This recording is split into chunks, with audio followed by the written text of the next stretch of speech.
Timnas Indonesia hanya butuh 16 poin untuk lolos ke Piala Dunia. Yuk langsung kita bahas.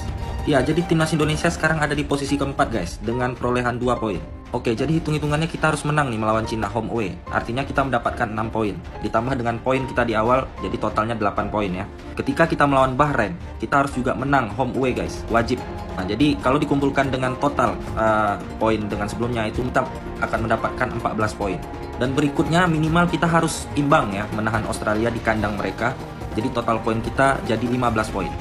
Nextnya ketika kita ketemu Jepang, itu nggak apa-apa guys, kita kalau kalah sekali, tapi diusahakan minimal kita imbang sekali. Jadi total poinnya 16 poin.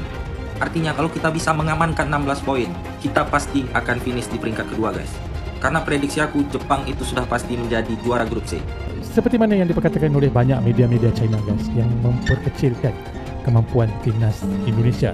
Mereka memang sering guys mengganggu timnas Indonesia. Mungkin mereka sengaja berbuat demikian untuk mengganggu mental pemain-pemain Indonesia. Tetapi kesilapan berbalik kepada diri mereka sendiri guys. Dan lihatlah sekarang guys, setelah dimalukan, dibelasah oleh Jepang, mereka dimalukan oleh Arab Saudi sehingga menyebabkan fans China frustasi guys.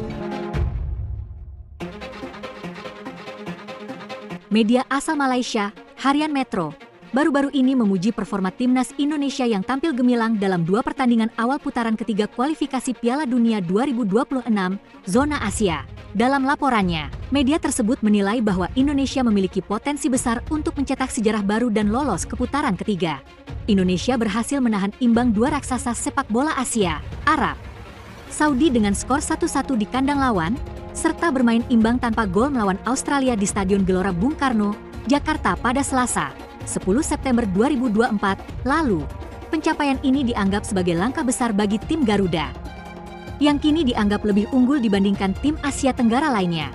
Pengamati sepak bola Malaysia, Datuk Richard Skuli, mengungkapkan bahwa salah satu kunci sukses tim nasional Indonesia adalah kebijakan Persatuan Sepak Bola Seluruh Indonesia, PSSI, dalam mencari pemain naturalisasi berkualitas. Menurutnya, keputusan ini sangat tepat karena pemain-pemain tersebut mampu memperkuat skuad secara signifikan. Permainan Indonesia sekarang jauh lebih menarik dan agresif. Mereka bergerak dengan rapi, baik dalam menyerang maupun bertahan. Ini menunjukkan peningkatan yang sangat signifikan, kata Skuli. Ia juga menyebut bahwa perjalanan ini adalah sebuah proses panjang yang tidak terjadi secara instan. Perkembangan sepak bola Indonesia yang dimulai sejak 2 dekade lalu kini telah membuahkan hasil dengan menemukan formula yang tepat. Skuad Garuda, yang saat ini berada di peringkat keempat grup C dengan 2 poin, dianggap memiliki awal yang baik dibandingkan perwakilan ASEAN lainnya pada kualifikasi sebelumnya. Hal ini menjadi harapan baru bahwa Indonesia bisa lolos ke putaran selanjutnya dan mendekati impian tampil di Piala Dunia 2026. Dengan format baru yang menyediakan 8 tiket untuk Asia, peluang Indonesia untuk berlaga di panggung sepak bola dunia semakin terbuka. Timnas Indonesia berpeluang lolos ke Piala Dunia 2026. Saat ini peluang Indonesia cukup terbuka. Namun perjalanan Timnas Indonesia masih panjang jika tak mampu lolos dari grup C putaran ketiga saat ini. Sebagaimana diketahui Timnas Indonesia sudah melakoni 2 pertandingan awal grup C putaran ketiga kualifikasi Piala Dunia 2026 zona Asia. Artinya masih ada 88 pertandingan lagi yang harus dijalani Timnas hingga 10 Juni 2025.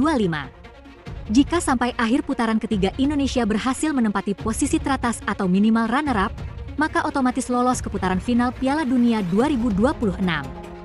Namun jika tidak, masih ada 2 skenario lain bagi Timnas Indonesia untuk bisa lolos. Apabila Timnas Indonesia menempati posisi 5 dan 6 bisa dipastikan tersingkir. Sejatinya, Timnas Indonesia masih berpeluang lolos ke putaran final Piala Dunia 2026 melalui babak keempat. Syaratnya Timnas Indonesia minimal ada di peringkat 3 atau 4. Menilik posisi klasemen grup C kualifikasi Piala Dunia 2026, Timnas Indonesia masih tertahan di peringkat 4 dengan raihan 2 poin. Skuad Garuda ada di bawah Saudi Arabia, Jepang, dan Bahrain. Pada laga mendatang, Timnas Indonesia 2 kali menjalani partai tandang beruntun. Dijadwalkan Timnas Indonesia melawat ke markas Bahrain pada 10 Oktober.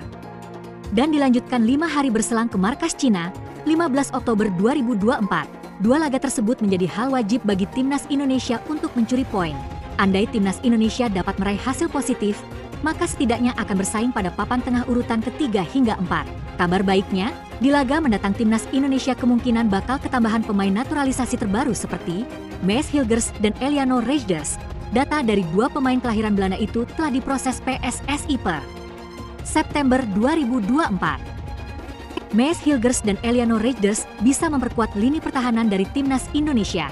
Maka bukan tidak mungkin timnas Indonesia tampil lebih baik saat agenda 2 kali tandang berturut. Setelah pertandingan di periode Oktober, perjalanan timnas Indonesia kembali dilanjutkan saat FIFA Matchday November 2024. Kali ini timnas Indonesia akan giliran menjalani 2 laga home, yaitu melawan Jepang 15-11 dan Arab Saudi 19 November 2024. 2 laga home harus dimanfaatkan untuk meraih poin maksimal.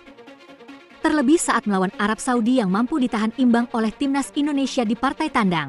Lalu untuk agenda di tahun 2025, masih tersisa masing-masing 2 lawatan dan 2 laga kandang. Pada Maret 2025, timnas Indonesia akan melawat ke markas Australia dan menjamu Bahrain. Sedangkan Juni 2025, timnas Indonesia menjamu Cina dan melawat ke markas Jepang.